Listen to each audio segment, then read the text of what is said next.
샬롬 할렐루야. 창세기 12장 1절. 여호와께서 아브람에게 이르시되 너는 너의 고향과 친척과 아버지의 집을 떠나 내가 네게 보여줄 땅으로 가라. 아브람이 하나님의 부르심을 입어 믿음의 조상으로 세워지기 위한 본격적인 연단이 시작되는 과정을 말씀드렸고요. 믿음의 조상이라는 말 그대로 모든 믿는 사람들의 조상을 뜻하지요. 물론 아브라함 이전에도 하나님을 믿는 많은 사람들이 있었지만 하나님께서는 비로소 아브라함의 때에 이르러 믿음이라는 기준을 제시해 주신 것입니다. 아브라함의 믿음을 모든 사람의 믿음의 기준이요 믿음을 견주는 비교의 대상으로 세워주심으로써 아브라함의 믿음과 비교해 보면 스스로 자신의 믿음을 점검해 볼 수 있게 된 것입니다. 그러므로 예수님께서 이 땅에 오셔서 모든 사람의 구세주가 되어 주시기 전에는 구원받을 수 있는 믿음의 기준도 바로 아브라함을 통해서였습니다. 구세주로 오신 주님을 믿음으로 말미암아 의롭다 하심을 입어 구원에 이르게 되기 전까지는 아브라함의 믿음과 순종과 행함이 기준이 되어 구원의 선이 정해졌다는 말이지요. 이처럼 중요한 역할을 해야 하는 아브라함의 믿음은 얼마나 온전해야 했겠습니까? 따라서 하나님께서는 아브라함의 믿음의 분량이 어느 흠도 점도 티도 없는 온전한 분량에 이르게 하시기 위해 친히 연단을 시작하셨던 것이지요. 물론 아브라함은 이전보다도 하나님을 사랑하고 경외하며 물론 아브라함은 그 이전부터도 하나님을 사랑하고 경외하며 섬기는 사람이었지만 이전에 들어서 알고 있었던 것들을 이제는 실전에서 연단을 받아 나감으로 온전히 능력 삼을 수가 있었던 것입니다. 사람이 아무리 좋은 환경에서 하나님에 대해 듣고 배우며 자랐다 해도 하나님께서 원하시는 온전한 영이 되기 위해서는 어차피 길을 통해 조상으로부터 전해진 성격적인 것들이나 본성 속에 내재된 것들 또한 육의 환경 속에서 자라고 겪으며 자신도 모르는 사이에 입력된 육적인 것들을 다 벗어버려야 하기에 연단이 필요할 수밖에 없다는 사실입니다. 이러한 연단을 잘 통과하려면 무엇보다도 자기가 없어야 하지요. 자신이 옳다고 생각하며 주장하는 자기적인 것들이 없을 때라야 하나님의 말씀에 무조건 순종함으로 자기 안에 있는 육적인 것들을 신속히 빼내 버릴 수가 있기 때문입니다. 이는 성경상에 나오는 막달라 마리아 역시 마찬가지였습니다. 막달라 마리아는 누구 하나 의지할 곳 없이 심신의 고통으로 인해 가장 비참한 상태에서 주님을 만나게 되었지요. 가족들로부터도 철저히 버림받았고 더욱이 7 귀신에 의해 고통받고 있었으니 그 처지가 어떠했겠습니까? 이런 막달라 마리아가 주님을 만남으로 모든 문제를 해결받고 새로운 삶을 시작할 수가 있었던 것입니다. 그러니 막달라 마리아는 주님을 만난 이후로 자신의 모든 것을 오직 주님만을 위해 헌신할 수가 있었던 것이지요. 이처럼 자기가 철저히 깨어진 상태, 마음 안에 세상이 그 어떤 것도 없는 상태, 심령이 가난하여 마음이 지극히 낮아진 상태, 바로 이러한 상태가 되었기 때문에 주님을 가장 첫째로 사랑하며 주님의 말씀에 오직 순종만이 나올 수가 있었다는 사실입니다. 그리고 이러한 마음이 처음에만 그러했던 것이 아니라 끝까지 변함없었기에 막달라 마리아는 하나님으로부터 그처럼 사랑받는 여인이 될 수가 있었지요. 그러므로 우리도 영으로 온 영으로 신속히 들어오기 위해서는 우선 세상에서 만들어 온 자기라는 것을 철저히 깨뜨려 버려야 합니다. 세상의 그 어떤 것도 사랑하거나 의지하려 해서는 안 되며 오직 주님만이 삶의 전부요 의지할 대상이 되어야 하는 것이지요. 아브람 역시 바로 이러한 모습이 되기 위해 연단을 받아 나가기 시작한 것이지요. 하나님께서는 아브람과 교통하실 때 친히 음성을 통해 역사하시는 경우들이 많았습니다. 구약시대에 내주하시는 성령이 계신 것이 아니므로 구약시대에는 내주하시는 성령이 계신 것이 아니므로 하나님께서 친히 음성으로 교통하시거나 외부로부터 성령의 성신의 감동을 통해 역사하셨지요. 그리고 아브라함은 하나님과 이처럼 교통하는 것에 대해 이미 조상들을 통해 들어서 알고 있었기 때문에 하나님께서 그에게 음성으로 역사하셨을 때 그 음성을 의심한다거나 주저하지 않았습니다. 듣는 순간 이것은 하나님의 음성이구나 알았지요. 물론 하나님을 직접 대면한 적도 있습니다. 소돔 고모라를 심판하기 전에는 하나님이 직접 아브라함을 만나 주시는 것을 볼 수가 있지요. 더욱이 7절에 보면 하나님께서 아브라함에게 나타나 말씀하시는 경우는 하나님의 음성뿐만이 아니라 함께 하시는 징조를 느낄 수가 있습니다.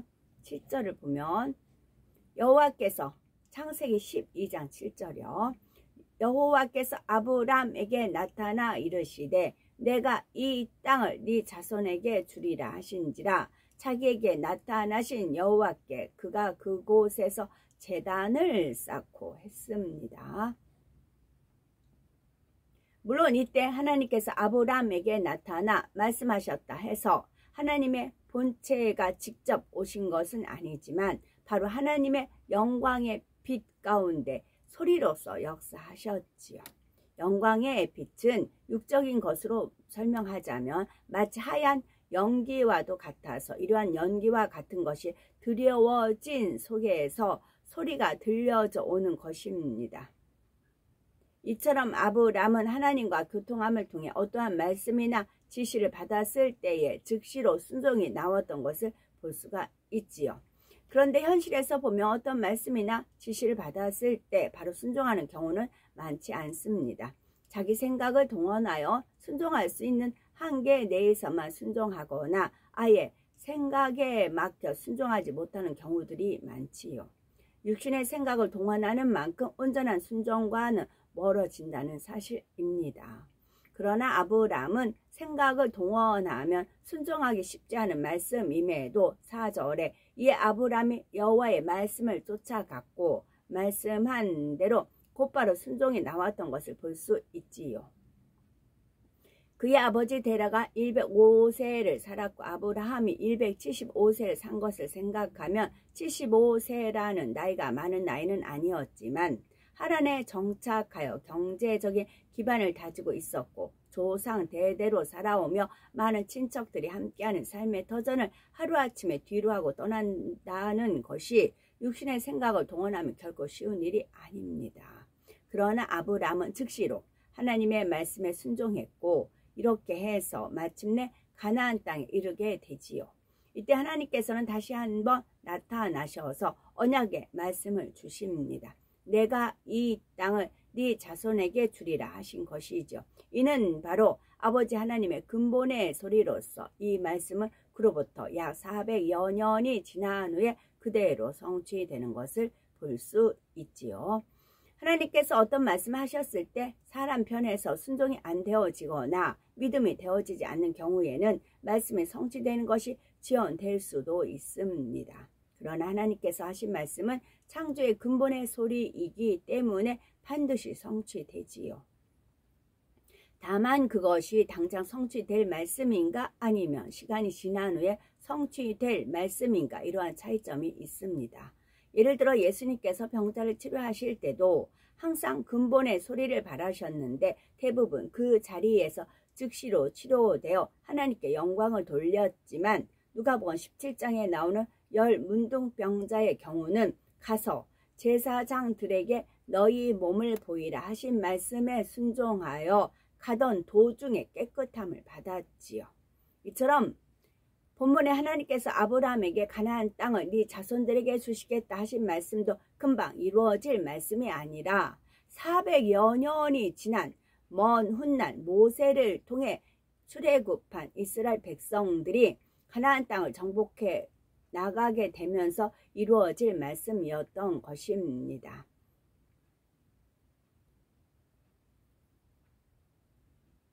하나님께서는 아브라함에게 이 생각을 깨트리는 훈련을 시키셨지요.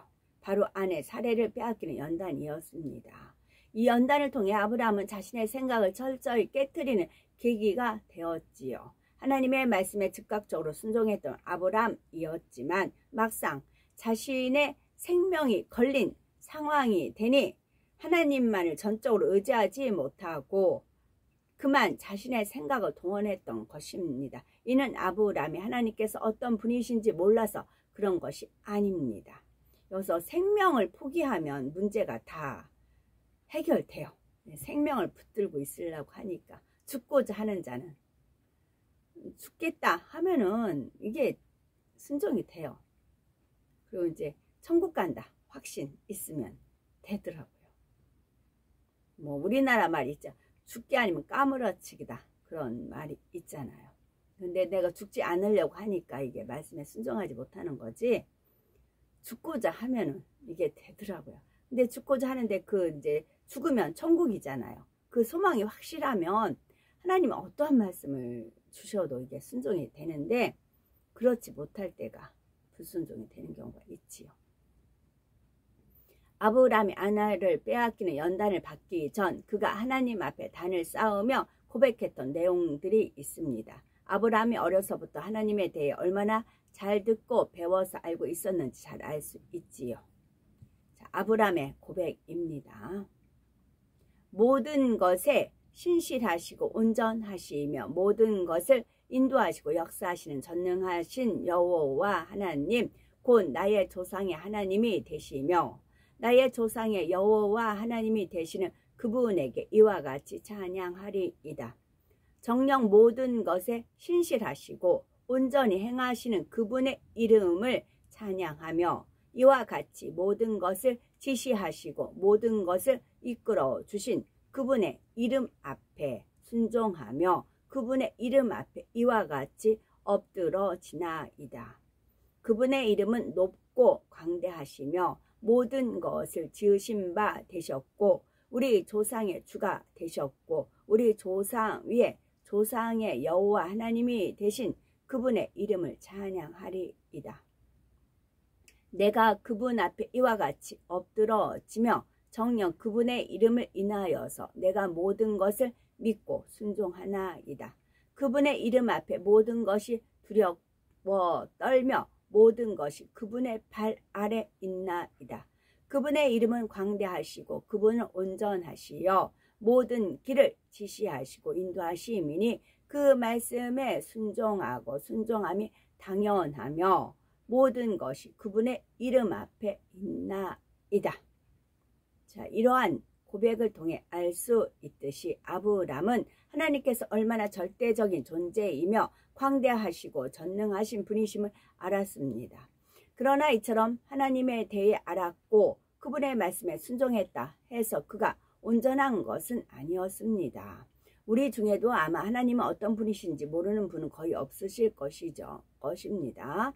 그러나 이처럼 아는 차원을 넘어 정말 하나님의 능력을 체험하고 자신의 모든 것을 살피시며 인도에 가시는 하나님을 체험했을 때 비로소 하나님에 대한 믿음이 생기는 것이며 하나님과의 신뢰 관계도 온전해져 갈 수가 있는 것이지요.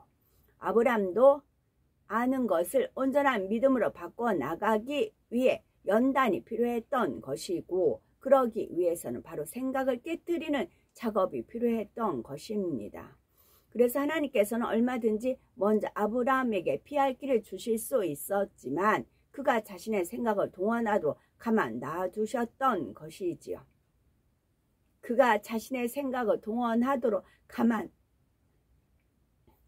놔두셨던 것이죠. 드러내야 빼요. 드러내야 변화될 수 있고 드러내야 버릴 수가 있어요. 어떤 사람은 그 꾸정물 가라앉아 행여나 이게 꾸정물이 올라올까봐 얌전히 막 하는 경우 있어요. 그래가지고 변화 안 돼요. 완전히 여전 뒤엎어야 돼요. 부적갱을 늘 저어야 돼요. 그래서 찌꺼기 나오는 거 다 걸르고 그 샘물을 계속 하나님 말씀과 기도로 샘물을 채워놨을 때는 아무리 뭐래도 다 맑게 될 수 있다니까요. 그래서 저 얘기하잖아요. 그 바닥에서 아브라함이 생각을 동원하기 시작하는 과정은 이렇습니다. 기근을 피하여 애굽 땅으로 내려가던 아브라함은 자신의 아내 사레로 인해 자신의 생명이 위협받을 수도 있다는 생각에 아내로 하여금 그대는 나의 누이라 라고 하지요. 그러나 이 말 자체가 틀린 것은 아니었습니다. 창세기 20장 12절에 보면 아브라함이 아내 사레에게 또 그는 실로 나의 이복 누이로서 내 처가 되었음이니라 하여 실제로 아내가 아브라함의 누이였음을 알 수 있죠. 이복 누이였다는 말이죠. 그런데 문제는 이 말의 사실 여부를 떠나 아브라함이 아내에게 누이라고 말하게 했던 동기입니다. 자기 나름대로 지혜를 동원하여 위기를 피해 보려고 생각했던 것이지요. 그리고 과연 아브라함이 생각했던 대로 아브라함은 아내를 누이라 하여 목숨을 건질 수가 있었습니다. 하지만 아브라함은 그 다음에 어떤 일이 벌어질지까지는 생각하지를 못했지요. 이것이 바로 한치 앞을 내다볼 수 없으며 자신의 능력으로 불가능한 일 앞에서는 어쩔 수 없는 사람의 한계입니다. 하나님께서는 바로 아브라함으로 하여금 이러한 사실을 철저히 깨닫고 이후로는 오직 하나님만 의지할 수 있도록 하시기 위해 아내 사레를 빼앗기는 연단을 하셨던 것이지요. 아브라함의 고백에서처럼 전능하시고 신실하시며 모든 일을 인도해 가시는 하나님에 대해 직접 느끼고 체험하며 깨닫게 하신 것이지요. 아브라함이 아내 사레를 빼앗겼던 연단이 있었죠. 시험 문제, 우리가 처음에는 시험 문제였던 봤을 때 틀렸어요.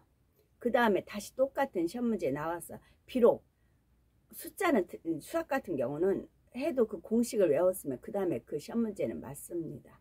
한번 연단을 받으면 그 연단을 다시 이제 기도해서 이렇게 하지 말아야지 해서 또 하나님께서 또 하나님을 기뻐하시는 자에게는 지혜와 지식과 희락을 주신다 하셨잖아요. 그 지혜와 지식과 희락을 통해서 그 문제를 껑충 이길 수가 있는 것입니다. 자기 취약점을 알기 때문에 그것을 장점으로 바꿀 수가 있는 것이지요. 그래서 우리가 어떤 시험 문제를 만났으면 처음에는 그걸 미끄러질 수가 있어요. 그 다음에 그거를 이제 극복할 수가 있는 것이죠. 제가 그래서 떠올려 말씀을 근무할 때 이제 감사가 나왔어요. 감사가 나왔을 때는 한 번은 이제 걸렸어요. 걸린 이유가 우체국 보험이 막 이제 출시돼서 나올 때인데 집배원 그 선생님들께서 이제 가서 보험료를 걷어 오시거든요. 이제 오시는데 저한테 주셔야 제가 이제 그를 출납 이렇게 하잖아요. 근데 이제 저를 안 주시고 이제 유용하신 거예요. 그 돈을. 그리고 이제 어차피 8월 1일부터 말일까지니까 8월 1일 날 돈을 받았으면 8월 말일까지만 입금을 시키면 돼요. 그 안에 이제 그 돈을 유용하시고 8월 말일 날 월급 타가지고 25일에 월급이었거든요. 그때서 이제 저한테 주는 겁니다. 저는 그걸 몰랐어요. 당연히 모르죠. 근데 감사가 왔어요. 그래서 딱 걸린 겁니다. 한 번은 걸렸어요. 한 번은 걸려서 이제 이유를 알았죠. 어디서 걸렸는지를. 그 다음부터는 체크를 합니다. 그리고 체크를 해서 이제 그 다음에 또 감사 또 나왔어요. 그때 감사는 9시가 이제 업무 시작인데 8시 반에 오신 거예요. 저는 이제 8시부터 가서 뭐 청소해 놓고 뭐 그러잖아요. 근데 업무 시작하기 전에 딱 감사님이 오신 겁니다. 내놓으라는 겁니다. 영수증 내놔라. 보험료 그 영수증하고 내놔라. 먼저 한 번씩 걸린 게 이제 위에 보고가 갔잖아요. 그걸 대비해서 이제 근데 집배원 아저씨들이 그런 것을 제가 탓하거나 뭐라고 한마디 안 해요. 근데 본인들은 양심 있으니까 그걸 찔리잖아요. 그러니까 그 다음에는 제가 이제 저기 보험료 받으셨으면 달라고 이제 매번 이제 하죠. 그럼 착착 내놓으셨죠. 한번 걸렸으니까. 그리고 본인들은 탓을 안 하고 제가 이제 지청구를 먹은 거잖아요. 탓을 안 돌리고 본인들이 이제 양심이 있으시니까 그때 이제 영수증을 내놓으셨어요. 그래서 관리가 들어갔지요. 그래가지고 한 건을 안 걸렸어요. 한 건을 안 걸리니까 나중에 감사원이 저 얼굴 한번 쳐다보고 퇴근하시더라고요. 한 번 걸렸을 때는 이유도 모르고 걸려요. 원수마귀 사단이 올무를 딱 걸면 어디에서 문제가 됐는지 몰라요. 근데 딱 걸려 넘어졌어요. 그럼 어디서 문제인가? 내한테 어떤 이제 죄성이라든가 뭐 어떤 이제 육체적인 결여 같은 거에서 많이 걸리거든요. 그런구나. 그럼 그걸 나중에 기도하면서 하나님이 지혜와 지식과 희락을 주시니까 그 속에서 이제 승리에 나가면 되시는 것입니다. 저희들은 더 반짝반짝 빛나는 그런 벽옥과 같이, 옥수와 같이, 남보석과 같이, 홍마는 홍보석, 빛이요 자정, 뭐 그런 황옥과 같은 그런 마음을 만들면 되는 것입니다. 오히려 원수마귀 사단 루시퍼가 우리를 도와주는 것입니다. 우리가 사각지대, 우리 뒤통수에 만약에 무엇이 묻었다 하면은 우리는 모르잖아요. 뒤에 눈이 없는데. 근데 원수마귀 사단 루시퍼가 약 올리는 겁니다. 얼레껄레리 하면서 약 올려요. 그래서 왜 그런가 하고 이렇게 해서 와서 보면 뒤에가 뭐 묻은 거죠. 아, 이거구나. 이걸 버릴 수가 있는 것입니다. 원수마귀 사단 루시퍼를 우리는 그렇게 활용하면 됩니다. 그게 지혜이고요. 또 우리나라 말 갖고 노는 것이고요. 자, 우리가 어떤 일을 할 때 이것이 생각을 동원하는 것인지 스스로는 깨닫지 못하는 경우들이 많습니다. 자기 스스로는 지혜 있다 하며 이렇게 하면 잘 되겠지 하고 생각을 하지요. 너무 원칙대로 하는 것이 자칫 어리석게 내 보일 수도 있고 이렇게 하면 더 쉽게 빠를 텐데 하며 나름대로 지혜와 지식을 동원하기도 합니다. 그러나 고린도전서 3장 18절에서 20절에는 아무도 자기를 속이지 말라. 너희 중에 누구든지 이 세상에서 지혜 있는 줄로 생각하거든 미련한 자가 되어라. 그리하여야 지혜로운 자가 되리라. 이 세상 지혜는 하나님께 미련한 것이니 기록된 바 지혜 있는 자들로 하여금 자기 괴울에 빠지게 하시느니라 하였고 또 주께서 지혜 있는 자들의 생각을 헛것으로 아신다 하셨느니라 말씀하셨지요.